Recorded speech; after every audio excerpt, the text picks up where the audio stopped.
So continuing right along, we have our featured keynote to continue with our mentorship from the stage this morning. I'm excited to welcome Jim Sonefeld to the stage. He is a two-time Grammy-winning songwriter and drummer for Hootie the Blowfish, you might have heard of him, who has sold over 25 million records worldwide. Their Atlantic Records debut, Cracked Rear View, still sits in the top 10 albums of all time sold in the U.S. Incredible, right here from South Carolina. Jim is also a solo artist and author, and his memoir, Swimming with the Blowfish, which was published last year by Diversion Books, which he will have for sale right outside these doors when he is done. So it is my pleasure to welcome to the stage your keynote speaker for this morning, Jim Sonefeld.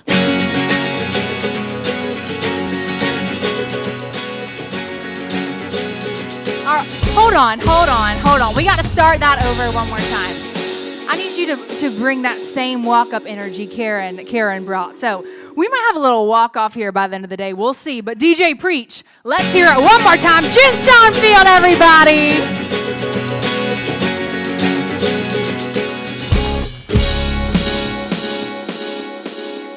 I love it. I don't get walk-up music often because I am the music typically.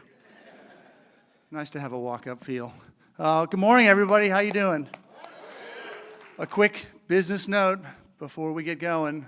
I know nature calls. It's 9:15, 9:20. We've all had coffee. If you have to get up and leave during my session, that's fine. Just know I'll talk trash about you when you leave. It's not true. Because when I have to leave in the middle of my session to go to the bathroom, I assume y'all will not talk trash about me.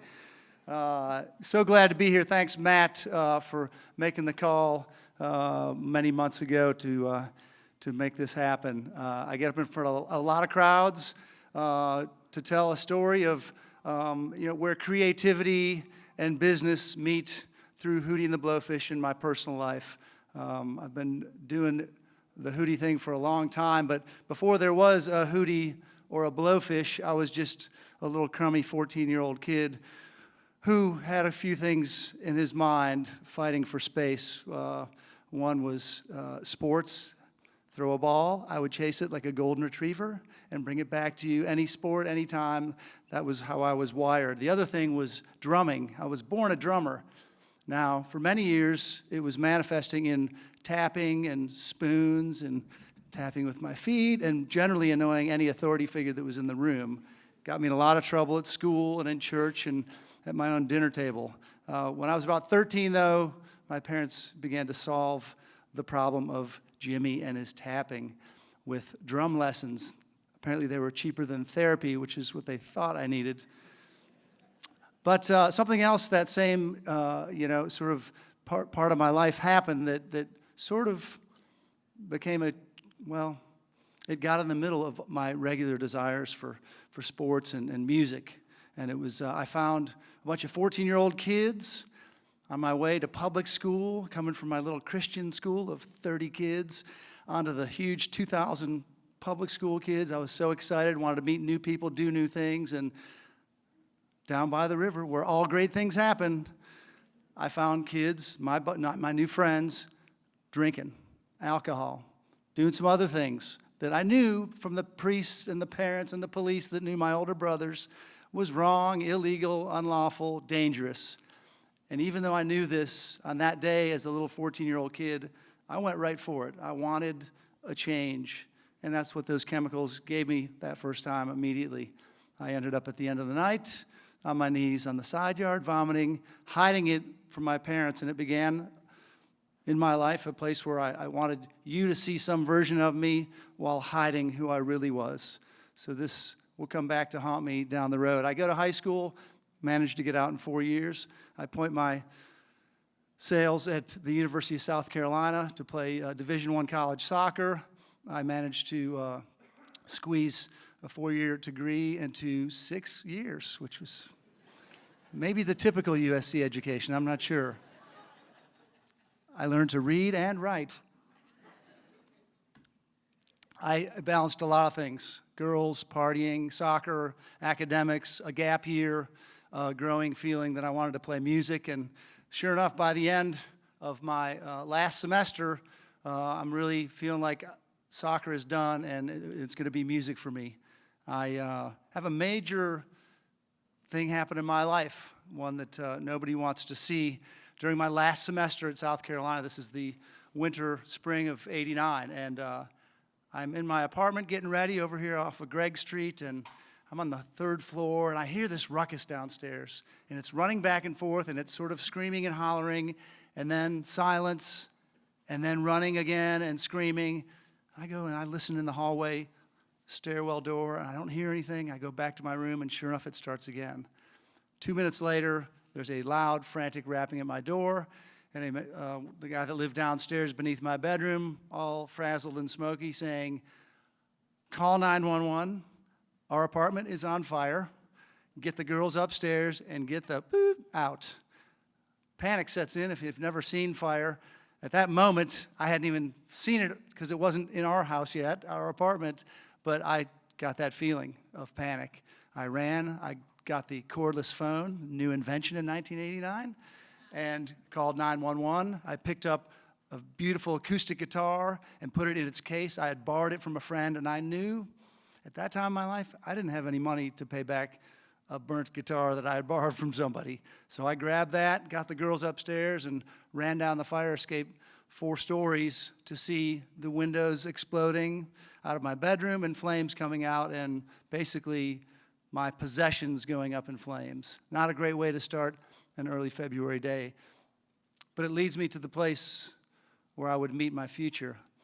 Where else would you go for a little sympathy? You don't even have a toothbrush or a pillow. 5 points to a bar, right? I go down because I need to medicate a little bit, to be honest. And I walk in, there's a band playing, and by the time I get about halfway to the stage, I recognize the guy on guitar from my audio class, and he sort of stops the whole set and points me out, like, "Oh, this is cool or weird." And he says, "Everybody stop." He said, "You may have heard there was a fire on campus today, and my buddy, Sony, is one of the people who doesn't have anywhere to live and doesn't have any possessions, and I'm going to pass my hat." And he takes his stinky University of Maryland hat off his head, passes it around Rockefellers. And it comes around, and within 5 minutes, I've got $36 in my pocket, which is my possessions. I'm thrilled, but more also just grateful. And I look at those guys like, wow, they're using their space, their job, their influence for me, for love, to give to somebody else. And I was just impressed by that. Fast forward about 6 months, I'm auditioning for this same band who call themselves Hootie the Blowfish. I didn't come up with the name, so don't blame me. Don't credit me. After one audition, I end up in Hootie the Blowfish. Darius says, "You've passed the test. You've learned all these REM songs we cover every night. Do you have any original music?" And I brought out the one song I was most proud of, because I'd written some shitty songs, let me tell you. It was called "Hold My Hand." And I played it for him. He said, "Oh, yeah, you can be in the band with that. Screw all the drumming stuff. We like that song. Come on." So I joined the band. We didn't have a whole lot going for us, to be honest. We weren't formally trained, but we diligently practiced. We were the original entrepreneurs, right? 4 guys without a penny to their names, a few guitars, a drum set, and a desire and a dream, right? We're dreamers, right? If you're not a dreamer, you might be in the wrong room.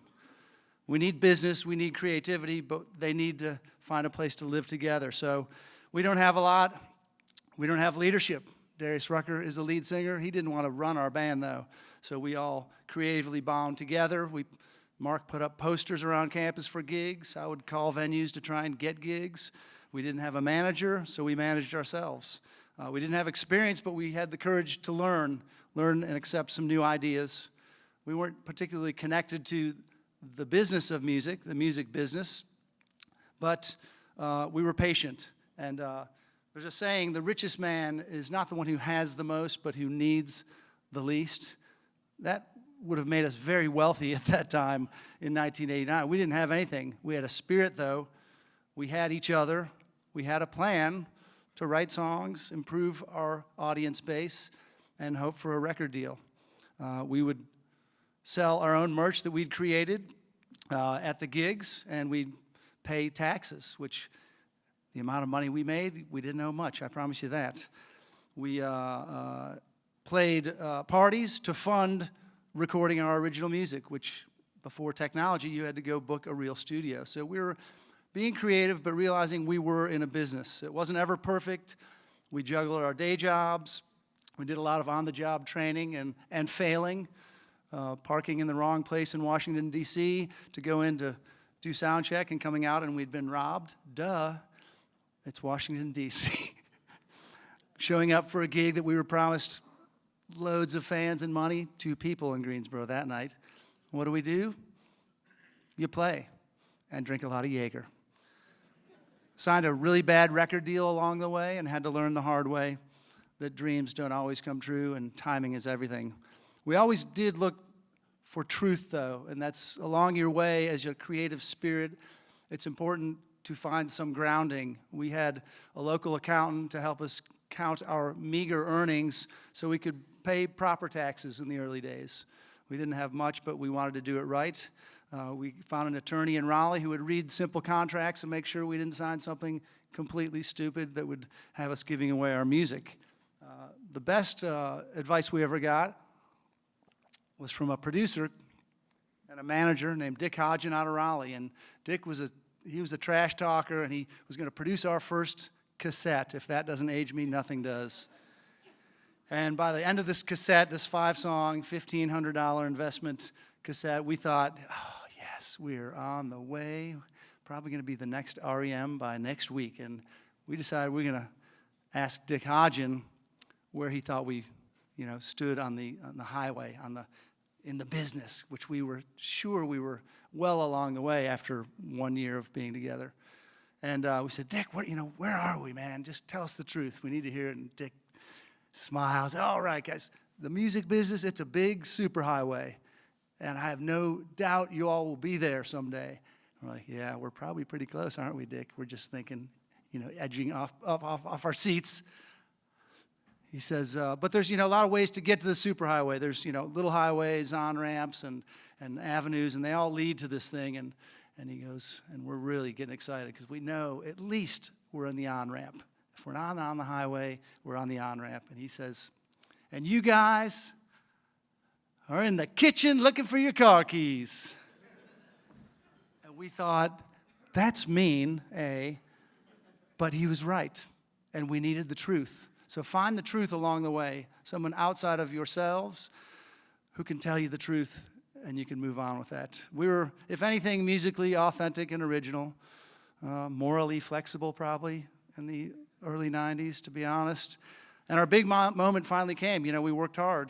1989 eventually became 90, and then 91, we were writing what would become eventual hits, Only Want to Be With You, Hold My Hand had already been in our set, Let Her Cry, written by Darius. These are the period where we're honing our craft. 92, we finally quit our day jobs and officially become poor. But it felt good. We were free. We had more time. We just had less money. 93 finally becomes 94, and we sign our record deal. Finally, Atlantic Records, who signed Aretha Franklin, Led Zeppelin, Crosby, Stills, Nash & Young, Ray Charles. This is a big moment, and we feel the excitement and maybe the pressure. They fly us to L.A. After 5 years, we've earned it, maybe worked our butts off, and we're determined and proud, but we're nervous. We were a big fish here in this little pond called South Carolina, and we, by getting to L.A., just became a very small fish in a rather big pond. We see our first celebrity sighting, because if you're from South Carolina and haven't been to L.A., you're looking for celebs when you get there. And there's, on the first day, in baggage claim, O.J. Simpson. Hauling ass through baggage claim like he's in a hurry.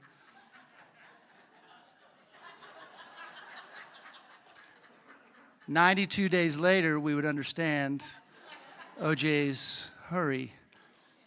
We get in the van, driving to our apartment. We see Sunset Boulevard, Warner Brothers Studios, the Hollywood Bowl. This is the place where dreams can be made or crushed. We hope ours will be made. We get to our little apartment, number 433. We're thrilled. There's no state bug of South Carolina in this apartment. The roach, if you're from out of town. It doesn't smell like the inside of our rancid van. The furniture doesn't look like it's just been pulled from a dorm at USC. In reality, it's 900 square feet, and there's 5 of us, 3 of us over 6'2". It's small, but perspective is everything. Perception is everything. We think we've just been handed keys to a castle. We're in Los Angeles. We spend 50 days recording an album we'd call Cracked Rear View, which, yeah, I heard a little whoop-whoop, which turns out to be the greatest hits of 1989 through 94. We're in LA. We're signed to a major deal, but there's more unknowns than there are guarantees. We'd seen many a great band get signed to a label, and they think it's the beginning of the journey, and it becomes the end. They make a great album, but the label decides not to push it or promote it to radio, or maybe they put it on radio and people don't receive it well. So we're worried. We're a little doubtful, but we're excited to be there. Is it a new beginning or a final chapter? Maybe you've been somewhere like that, ready but skeptical, anxious yet unsure, fearful where you'll land if you take that final leap of faith. Maybe you're there now. Maybe it's a new job. Maybe it's the beginning of an entrepreneurship. Maybe it's a relocation. Maybe it's a relationship. There's a lot there that can keep you down, but we need to be fearless. I wrote a song for my band that I'm going to play for you because it's almost as good as caffeine, right? Music. Wake us up a little bit. If you need to dance, go ahead. But I'll warn you, you're going to look awkward.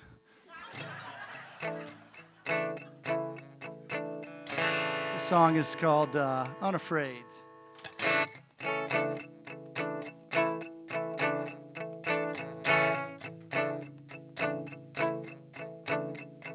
I hid behind walls I thought I couldn't climb. Stood in the dark, hands over my eyes. Watched the world take hold of what could have been mine. I was too afraid. I let this crazy old world knock me to the ground. All the times I failed, they tried to keep me down, but I got up just to go another round, saying not today.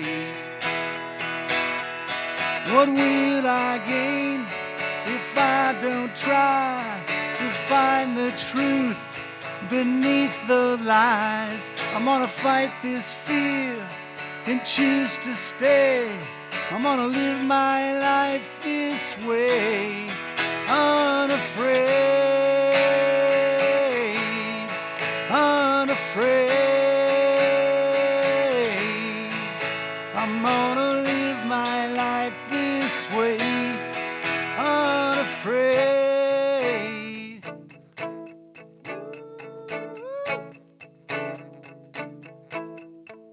You know, I tried to be so perfect, keeping up with my pride. But what's it all worth if it's just a big disguise? The picture gets a little more real when you get outside the lines.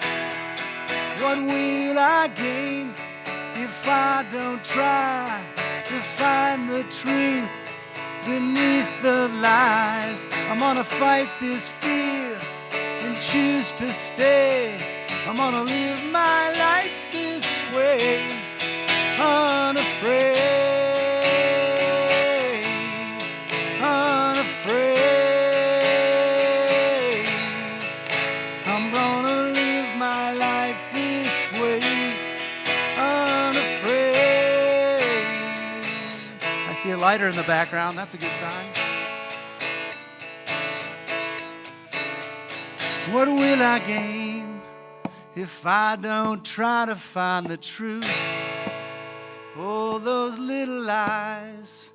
I'll fight this fear and choose to stay. I'm gonna live my life this way, unafraid,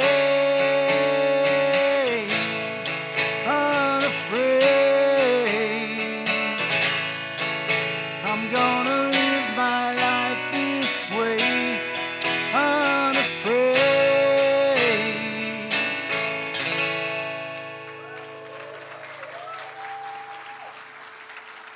Yeah.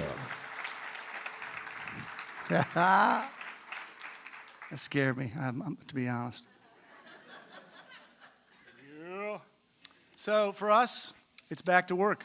We've just made our debut for Atlantic, but we don't know anything better than before it comes out to get back on the road. We do back in the stinky van and work for a few months until July 5th, 1994 rolls in, and Cracked Rear View crashes into the Billboard Top 40 at 127. A little disappointing for a Top 40 hope. Laugh with me, please.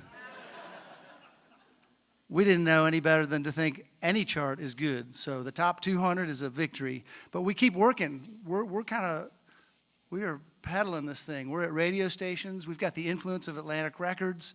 We're out there just working hard. And within 2 months, by the end of August, this thing is at now between 150 and 200.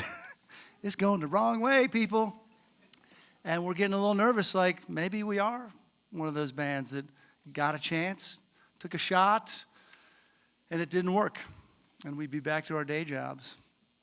But on my high school gym growing up, on the wall, there's a saying there that said, luck is where preparation meets opportunity. And in late August, just when we thought we were down on the mat, Hootie got lucky. This guy called David Letterman, who's got his own late night show with about 5 million fans every night listening and watching, here's Hold My Hand from 1989, from our first cassette, from Cracked Rear View, and he likes it. He's on his way home from work, and he calls his booker and says, give me those guys. What are they called? Hootie what? He loves it. Next thing you know, September 2nd, we're on a plane up to New York. Next thing you know, we're sitting in the studio, freaking out. There's red lights on cameras. It's cold. We don't know if this might be our last shot on TV, so we're wearing, of course, South Carolina Soccer, Rockefellers, Monterey Jacks, anything we can put on a logo. We're businessmen. Don't ever forget that. And this is the same stage where 40 years earlier, the Beatles stood for their first time in America. So we're a little nervy, even though we'd played this song, Hold My Hand, 500 times. I'm frozen with, I don't remember how to do it.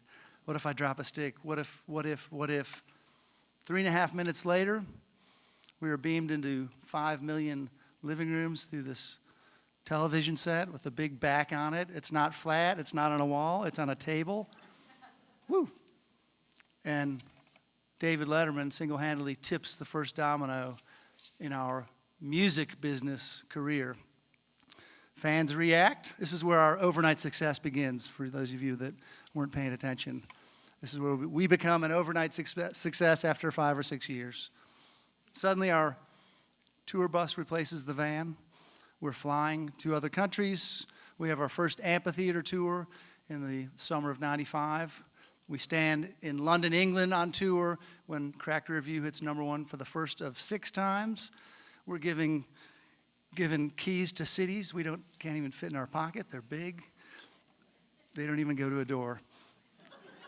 Grammy Awards, Songwriting Awards, lots of accolades. We get so big that we suffer from the greatest thing that popularity will give you, backlash. The haters come out. People can't understand why these simple 4 guys from Columbia, South Carolina, who don't have an image, who don't dance, who barely ever wear long pants on stage because we're still in surf shorts. They don't understand how we got so big. We were averaging nearly 1 million records a month in the year of 1995. It doesn't make sense to me now. It didn't make sense to me then. But by our second album and our third album, which both go platinum, the early 2000s are arriving. That 5-year period goes fast. I'm glad somebody took pictures because I didn't. Suddenly, we're splitting with our manager by the early 2000s.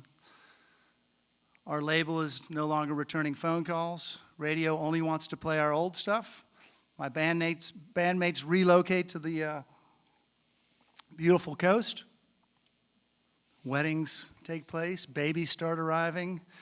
And I don't know what to do with the change. And most of it is downward. My drinking pattern, which always felt like celebration, which always signified, like it does in our culture, a victory, right? You work hard, you have a beer at the end of the day. You work 40 in a week, and you pull up a glass of wine or your favorite bottle. It's what we do to celebrate. And so I did what always felt like celebration as the train was going downhill. I just celebrated. I pleaded that it's not over. And I wasn't a guy that ever woke up and said, I'll never drink that much again. I was the guy who treated it like a sports competition. I was somehow trying to prop up our lagging career and the truth that our best years, our best album sales were most definitely behind us. Just trying to prop it up one night at a time. But the drinking leads to bad decisions, which leads to many regrets. I drag shame and guilt around. I'm fully immersed in denial. My once recreational habit turns to habitual, and then medicinal, and then fully alcoholic. And at the time, there's a proverb that would have best described me. And the proverb is a question. It says, do you see a person who is wise in his own eyes? Because I was. I was in Hootie the Blowfish. I owned a home, and I owned the 2 cars that were in front of it in my driveway. I had started a family, I had a couple little kids. It looked on paper like a picture of success. But on the inside, the reality was I was tangled. As it became alcoholism, that saying, the proverb came true. Do you see a man who is wise in his own eyes? There is more hope for a fool than he. I needed to take advice, and I didn't. So when your career or when your business comes around and it doesn't look right and you have an intuition, get advice. Ask what it looks like from the outside, from somebody else. They're the ones who can see it oftentimes as well as we can. I used those societal measures for several years as the ship was going down. It was painful, but more painful for those around me. Finally, I had a moment called what I call God knocks. I don't know where you are with God or if you even have one. It's none of my business, but on this day something happened that I couldn't explain, and I didn't know a God at the time, I promise. My sort of vessel of a godly message that I would listen to finally is my 4-year-old daughter, Jim Sonefeld. And she comes up. I have built a detached studio away from my home so I could make music at 2 in the morning. Oh, and there was a fully stocked bar in there, of course, coincidentally. And I have not made it back into my home, into my bed. And it's 10:30 the next morning on a Sunday, and here comes Cameron Shea up the stairs, and I hear, and I'm in bad shape. I'm passed out on a couch. And she says one message that I believe to be the working of God. She looks and she says, Dad, what are you doing? And I think she means it because she repeats it again. Dad, what are you doing? And she means it like a pure 4-year-old, right? She just wants to know why I'm not in there with the rest of the family, goofing off, watching cartoons, and eating pancakes. But for the first time ever, I don't have an answer back for this cute little thing. I could BS her from time to time, like maybe some of you parents have had to do with your own kids. But I couldn't. I was zipped up, and she got frustrated and ran off, and I was left there with reality. And it didn't look too good. It didn't feel too good, but it was me and maybe something bigger than me, and I had to answer that question, what am I doing? Truth was, I didn't know what I was doing, and I needed to ask for help. I walked down the stairs past the gold records, the plaques, the accolades, bright and shiny and meaningless. I had a problem. It was a power problem. I was powerless over alcohol, and I needed help. I called a friend. that day, and he brought me to where groups of people help one another. I can't talk about it because it's anonymous.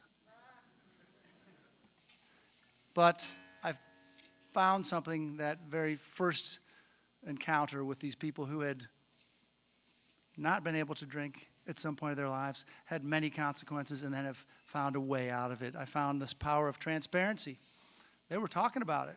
And you men out there might need more help than the ladies, but because we don't want to talk about stuff, do we? We don't even want to raise our hands and say we don't want to talk about it. But we don't. So I found this power of transparency to be very powerful. They suggested I'd get right with God and myself and others. So I trusted God, started cleaning house, which is what I needed to do, and learning how to serve others better. It was a impactful and life-changing opportunity, and I was 40. I didn't want to be told what to do, but I learned some things from other people. And when you're in your business and you're frustrated and you think you need to have all the answers, you don't. We need others. We need the connection. I had fear, and I had other people show me how to be brave. I had pride, and they showed me what humility looked like. I was deceptive, and they helped me to practice honesty. I had a lot of defects of characters that I discovered. But you think my problems are bad. You ought to see my solutions. That really was my problem. I had problems like everybody in this room, maybe besides the drinking. But I found out there are solutions, and I needed new ones. I finally went through the process, and life began to change. It began to get a hell of a lot better, to be honest. Life goes forward, and since I'm a songwriter, I write about my feelings. It's easier than talking them out sometimes. I have to admit, that day that looked like the worst day of my life, having to acknowledge I couldn't drink like a normal human being, and I needed others' help, looked like my life was changing for the worse. I had this picture of being bored, not being funny, not being able to create, and that was a lie. I later wrote a song that ended up on another Hootie record that came out a couple years ago. The song is called Change. Maybe you see yourself in this one too.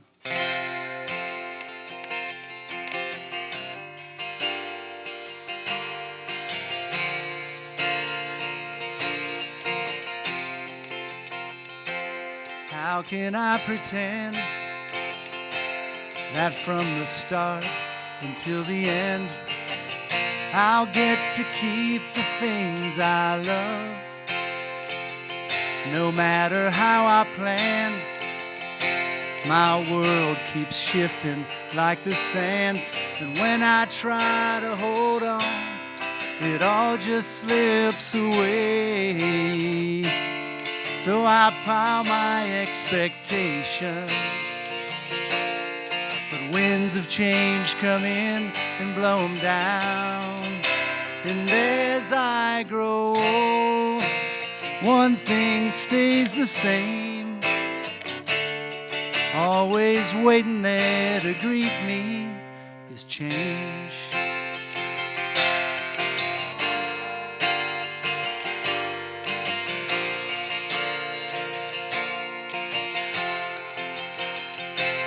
And how the kids have grown, and you can't turn back the clock, I know. I wish that time could just stand still. I find a chapter in my life, good friends, a home I really like, but I can't stop the pages as they begin to turn. So I find my inspiration, but like a candle, the flame gets blown away. And as I grow old, one thing stays the same, always waiting there to greet me is change. And I wish I had more time, I wish that I could see your smile. Out on this road alone, I wish I could stay home a while. And as I grow old, one thing stays the same, always waiting there to greet me, has changed. Always waiting there to greet me, trying so damn hard to beat me. Always waiting there to meet me, has changed. Thank y'all.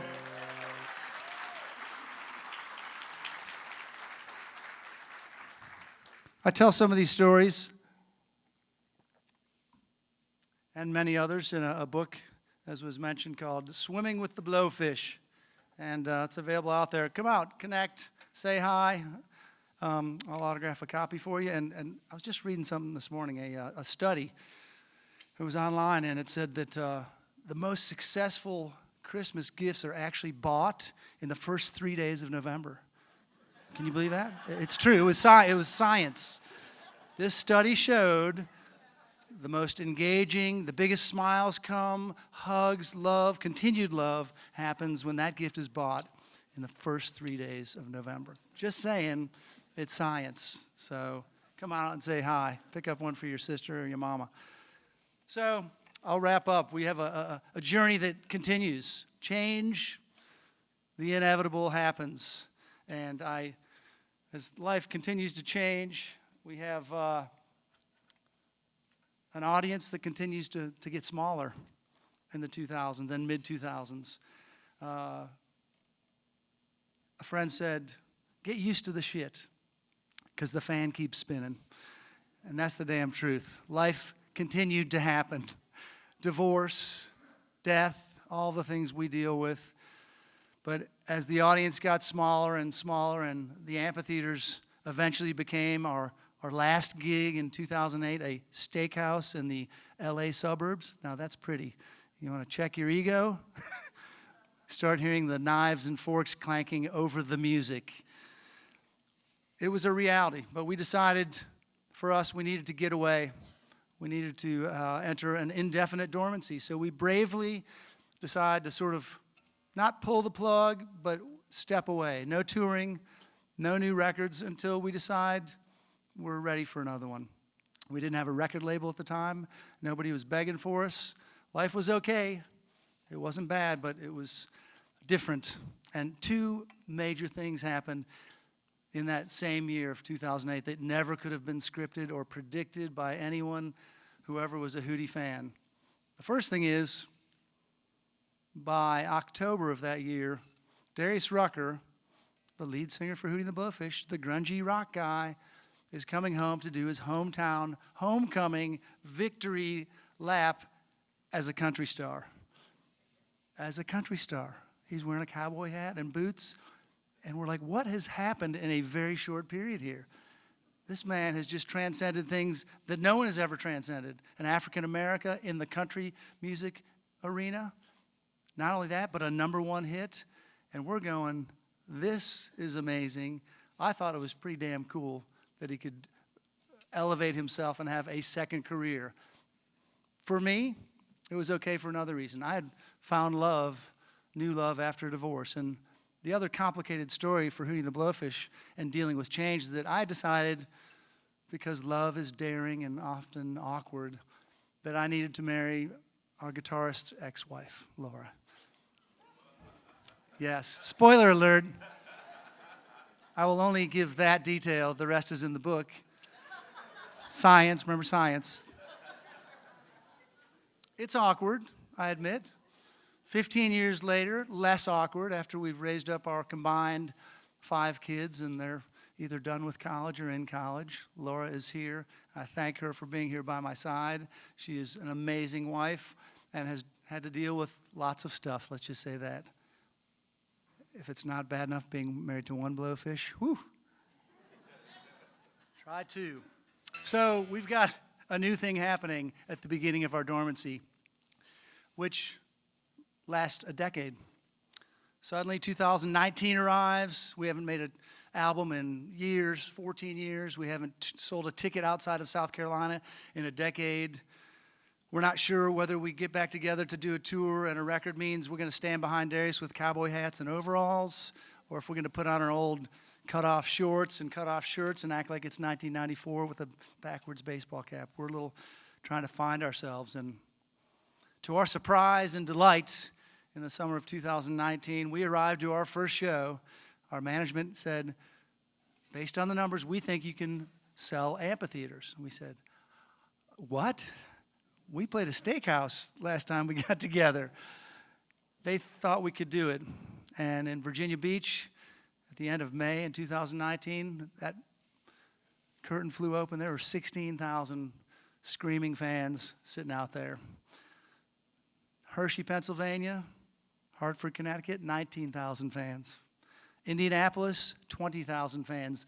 The summer gains momentum. We have 22,000 in Bristow, 24,000 in Chicago. And it answers the question, are there any more Hootie fans still out there? It's an amazing blessing. Thank you if any of you were there. We sold out 3 nights in Columbia, South Carolina. Amazing.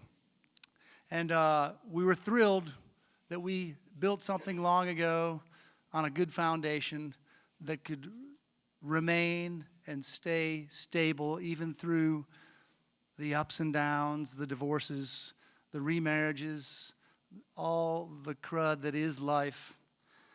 When I wrote that song, Hold My Hand, in 1989 down on South Holly Street, there was a lot of things I never could imagine about my life. I couldn't imagine I'd be recording it on a cassette with a band called Hootie the Blowfish only a year later. I don't know if I would have signed up for that one, but I came from a band called Tootie and the Jones, so who am I to say, point fingers? I couldn't have imagined that we would record that song, Hold My Hand, on Cracked Rear View for Atlantic Records. Never thought it would lead to late night TV or eventually to a beach in South Africa where 10,000 Hootie fans gathered, or the desert in Saudi Arabia where we played to our troops. This thing had legs, and it brought us to places we'd never imagined. I didn't think I'd be in an art museum at 10 in the morning on a Thursday in Columbia in 2023. But here I am, and I'm so proud to still be here, being able to give a message that I hope has been a little helpful.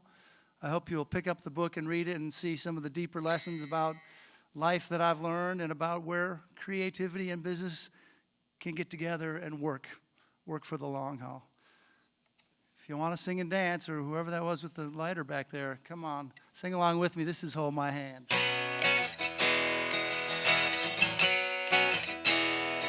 With a little love and some tenderness, we'll walk upon the water, we'll rise above the mess with some peace and some harmony. We'll take the world together, take them by the hand, 'cause I got a hand for you, and I wanna run with you. Yesterday I saw you standing there. Your head was down, your eyes were red. Look home and touch your hair. I said, get up, let me see you smile. Take a walk together, we'll walk the road a while. 'Cause I got a hand for you, I got a hand for you, and I wanna run with you. So come on, hold my hand, hold my hand,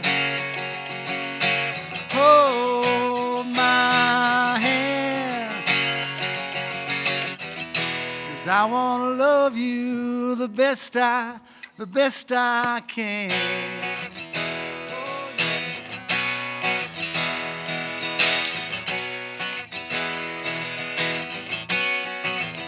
You see, I was wasted, and I was wasting time, until I thought about your problem, and I thought about your crime. Then I stood up, and then I screamed aloud, I don't want to be part of the problem, don't want to be part of your crowd. 'cause I got a hand for you. I got a hand for you, and I wanna run with you. Let me run with you and hold my hand. Good morning. Come on, hold my hand. Hold my hand. 'Cause I wanna love you the best I can. Oh yeah, the best I can.